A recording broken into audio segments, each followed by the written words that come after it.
Okay,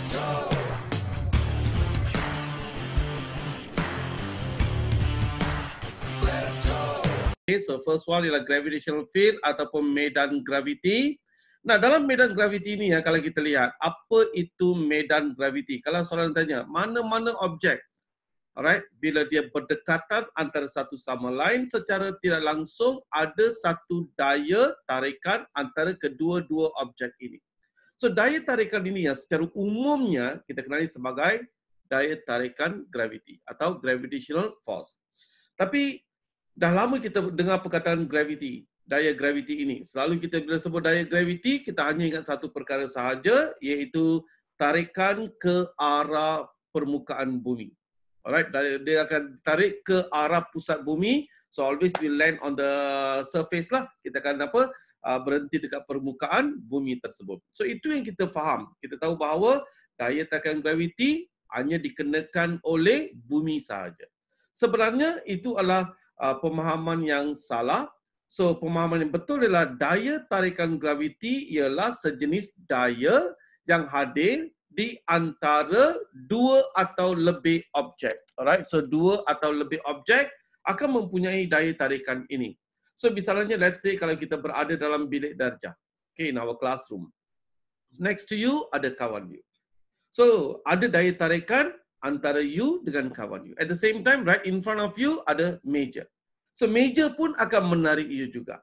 Di sebelah kiri mungkin ada bahagian tingkap. So bahagian apa yang kayu-kayu dekat tingkap juga akan menarik kita. Ini menyebabkan kita akan alami daya tarikan dalam semua arah.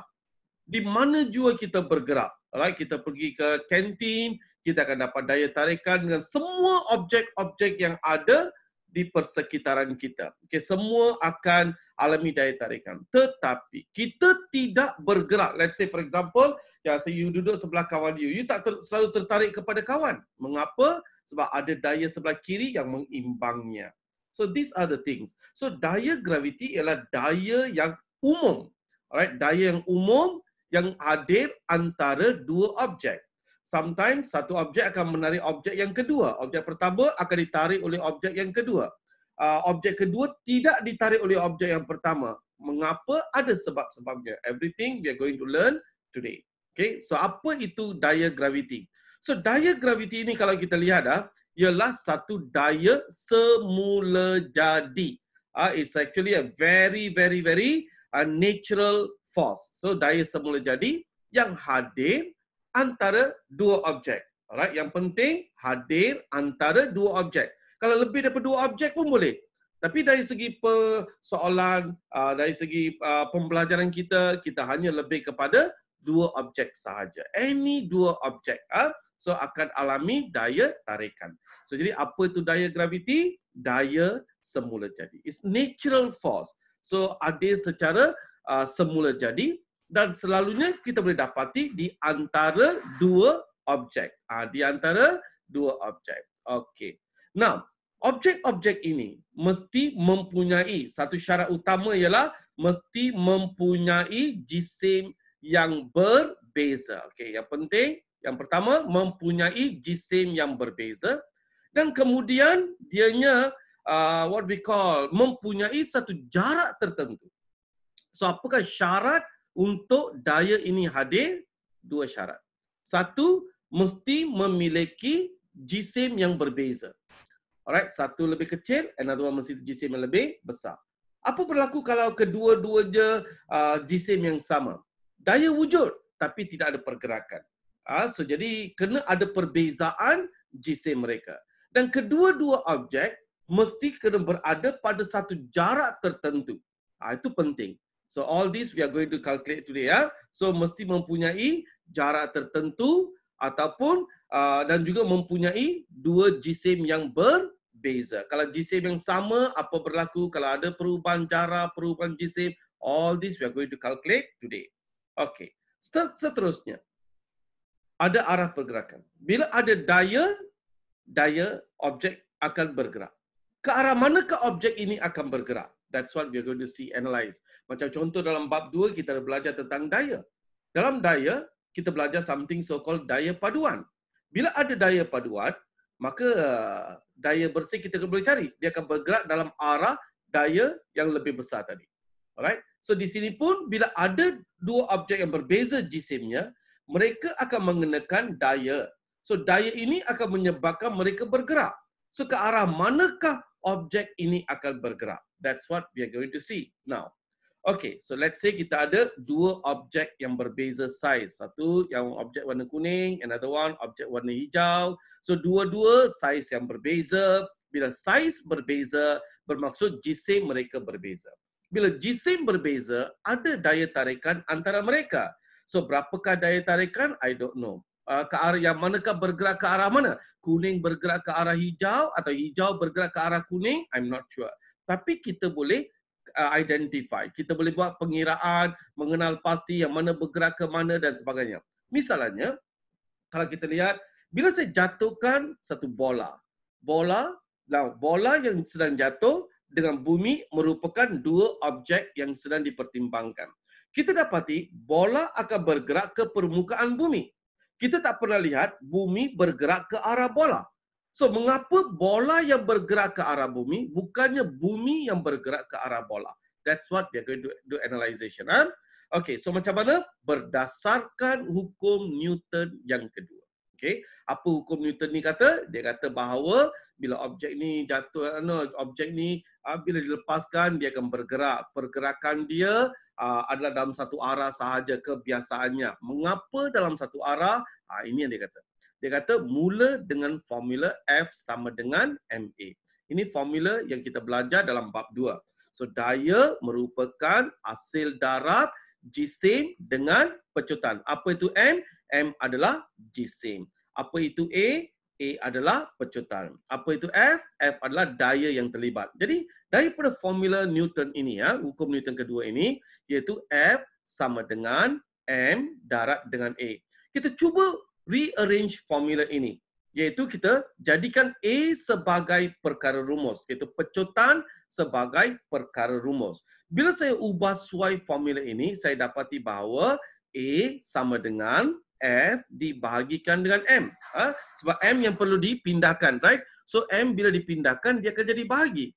So daripada formula yang saya dapat ini, kita cuba lihat perhubungan antara pecutan dengan jisim tersebut. So didapati bahawa jisim adalah berkadar songsang dengan pecutan.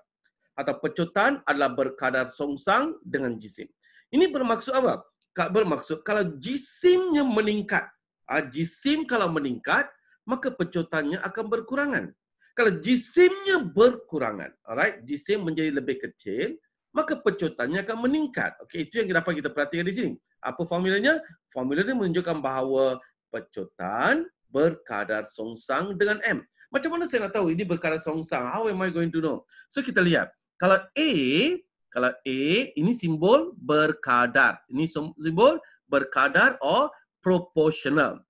If 1/M, 1/M bermaksud berkadar songsang. A berkadar songsang dengan M. Kalau saya tulis formula, A berkadar terus dengan M. Macam ni, M tak ada pecahan, M saja, tapi berkadar terus. Kalau dalam bentuk 1 bermaksud berkadar songsang. Siapa? A dengan M ini ya. So pecutan berkadar songsang dengan jisim, iaitu kalau jisim meningkat. Apa dia? Kalau jisim meningkat, maka penyelesaian mereka 1/M, penyelesaian mereka akan berkurangan. Contoh, katakan kalau M saya 2, 1/2 nilainya. Kalau M saya 4, 1/4 nilainya. So 1/2 dengan 1/4, 1/2 lebih besar. Iaitu bila berlaku bila M adalah 2. 1/4 adalah lebih kecil. Bila berlaku bila M adalah 4. Jadi bila M meningkat nilainya, maka penyelesaiannya 1/M akan menjadi kecil. Itu pecutan akan berkurangan. Kalau terbalik macam ni ya, kita katakan sebagai berkadar songsang. So A berkadar songsang dengan jisim. So dari apa yang saya faham? Saya faham bahawa jika jisim meningkat, if the mass increases, then the speed akan acceleration akan berkurangan. iaitu pecutan berkurangan. Kalau pecutan berkurangan, jadi pergerakan pun berkurangan. So, tak memecut. So, pergerakan menjadi semakin lama semakin perlahan macam tu. Alright? Jika jisim meningkat, maka pecutan akan berkurangan. Oleh kerana itu, bila kita lihat tadi saya bagi satu contoh. Contoh saya ialah sebuah biji bola saya lepaskan, bila lepaskan dia akan bergerak ke darat, ke permukaan tanah.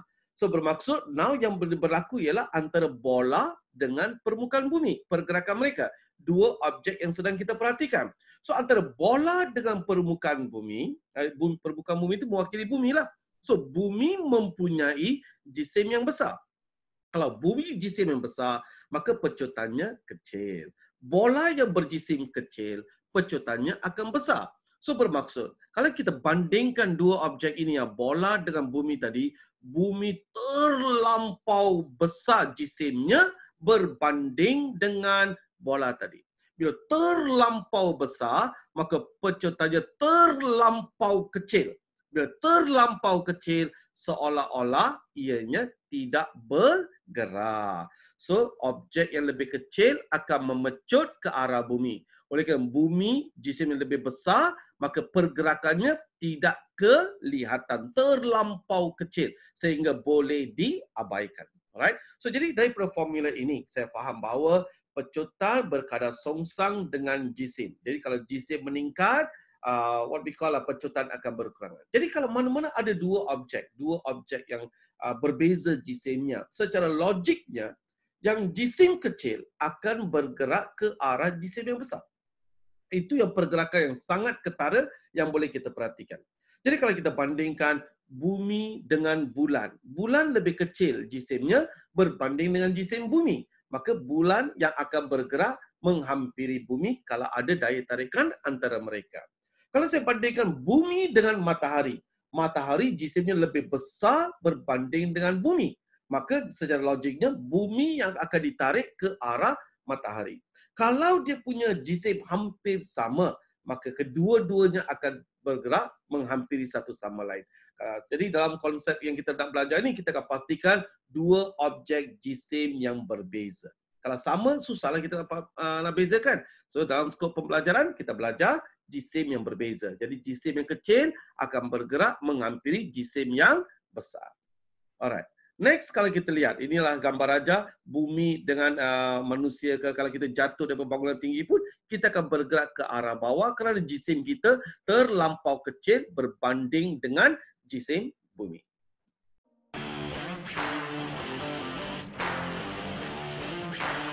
Let's go!